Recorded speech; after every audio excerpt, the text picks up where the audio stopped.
vision that it must be consistent with the Constitution of the Republic of the Philippines. Have you had the chance to go over that agreement at all?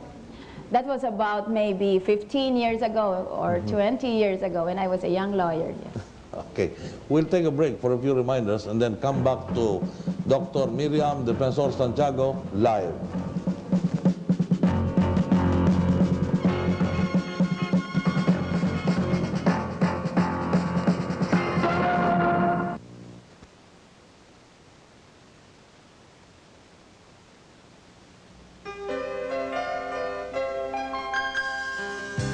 Des, lunch break. Sandali lang. Magi-Green Cross muna ako. Han, ang sakit ng katawan ko. Masahe naman. Sure, Green Cross para maginhawa. Ang gwapo-gwapo ng apo ko. Kamukhang kamukha ako. Ay naman. Pakarga nga. Teka, mag-Green Cross ka muna. Para sigurado, Green Cross muna. Get one raffle number for every 5,000 peso ADB in your Coco Bank savings, checking, and Money May ATM. Prices 1-1 sa Coco Bank, mucho dinero too. Mga kababayan ko! Pag panahon ng halalan, may kanya-kanya tayong kandidato. Ngunit pagkatapos nito, magsama-sama ulit tayo. Suportahan natin ang bagong gobyerno. Wala nang sumbatan. Tapusin na ang nakaraan. Magsimula ulit tayo. Suportahan natin ang bagong gobyerno kahit sino pa ang manalo. Hindi ba't ito ang tunay na diwa ng pagkakaisa? Isang panawagan mula sa PLDT. Out west, people were loyal to the brand, the symbol by which they were known. Nothing has changed. And today, one brand stands above the rest as the symbol to be known by. Alfredo's, 23 and still coming on strong.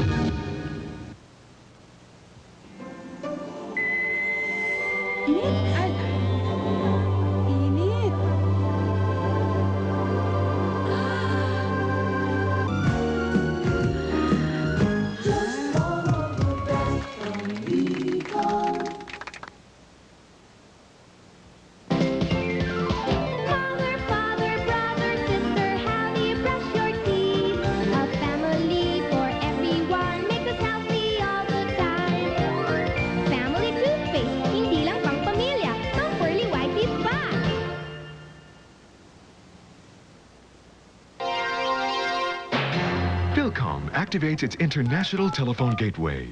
For international distance dialing, dial 102 plus 2 plus country code plus area code plus telephone number. Philcom, your new link to the world. Ang Zonrox ay epektibo sa maraming paraan kahit konti ang gamitin. Sa pag-disinfect ng banyo at kusina, 3 kutsara ng Zonrox sa bawat litro ng tubig. Matapos linisin, ipahid ang Zonrox solution. Hayaan lang 2 minuto at banlawan. Epektibo na, matipid pa. Ox na ox sa konting Zonrox. Noong Mayo 2, humulagpos ang FPJ sa GMA.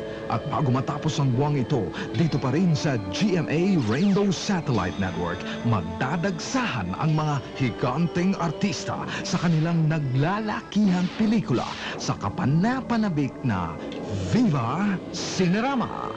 Malapit na.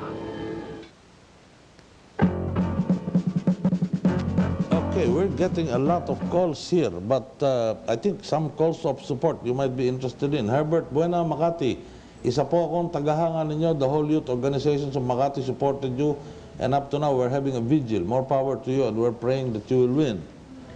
Alvin Mercado, San Juan, congratulations. God bless you. Vicky Bioli Pineda, Ayala, Alabang, huwag nyo na lang pong pansinin ang reklamo ng mga talunan. Hintayin na lang po natin ang kalalabasan ng official counting ng COMELEC. There's a lot of it. But there are also some very pointed questions. One recurring question is, since you since you have a thin lead over Secretary Ramos, suppose he wins, what will be your reaction? First, let me question the premise of that inquiry. Sabi niya, thin lead. At maski sa dyaryo ngayong araw lamang na ito, mapapansin natin, ang sabi ng nakakaraming dyaryo, my margin is getting wider, samantalang meron talagang pinipilit na slim lang raw or narrow lang yung lead na iyon. Kaya maski doon sana ay makikiusap tayo sa media, kung maaari lang sana, please confine yourselves to the actual facts and please refrain from speculation because it only triggers unrest in the minds of the public. Ngayon, ang question niya ay, What will you do if he overtakes and leads you in the counting? unang-una, bakit tinatanong natin na ang taong nanguna 3 araw na ay baka masapawan pa ng isang tao na hanggang ngayon ay number 2 lamang? Ano naman ang base natin para itatanong yan kung hindi manggugulo lamang?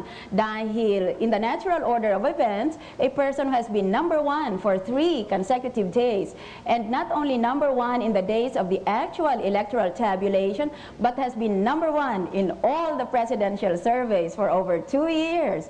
And for over 24 survey exercises conducted by reputable survey firms. Kung ganito, then we must grant that person the presumption of a natural momentum so that if she is number 1 at this stage, she should naturally be projected to be number 1 at the end of the process. Isn't that so? So the question assumes an unnatural development. It assumes that an aberration will prevail towards the end of the process. That is the presumption of that question.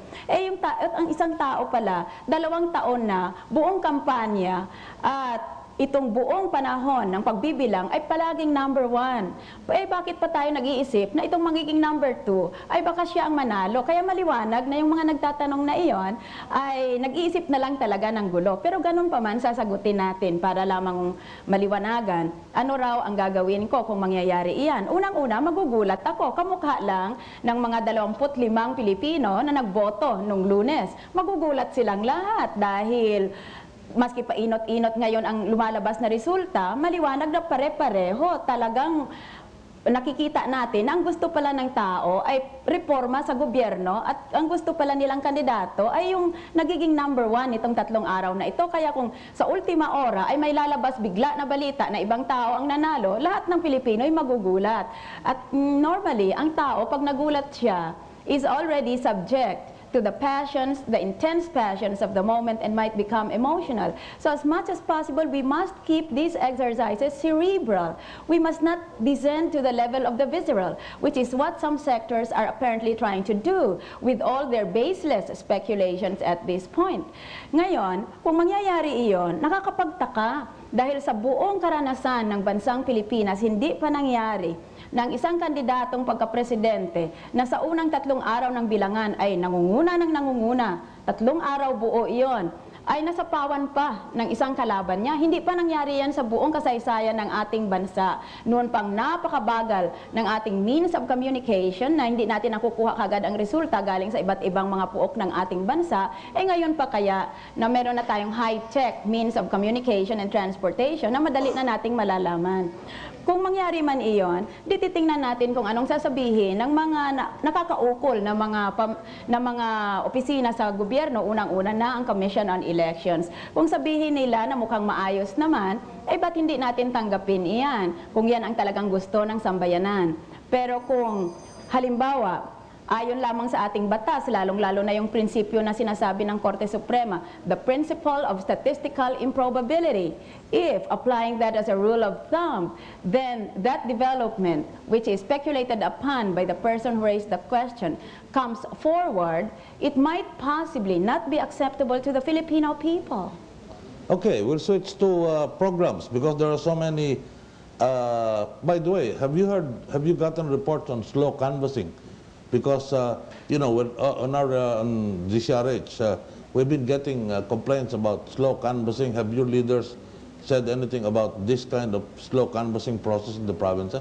I believe so in our campaign headquarters. Pero for me, this is a matter of moment to the campaign manager. I'm the candidate, and these are organizational and methodological problems. So they're trying to iron it out at their level. So you have people monitoring all over the country too? Oo. Kaya lang malakas ang loob kong tumakbong pagka-presidente at pumasok sa politika dahil alalahanin natin, Louie, buong buhay ko hindi pa ako napasok sa politika.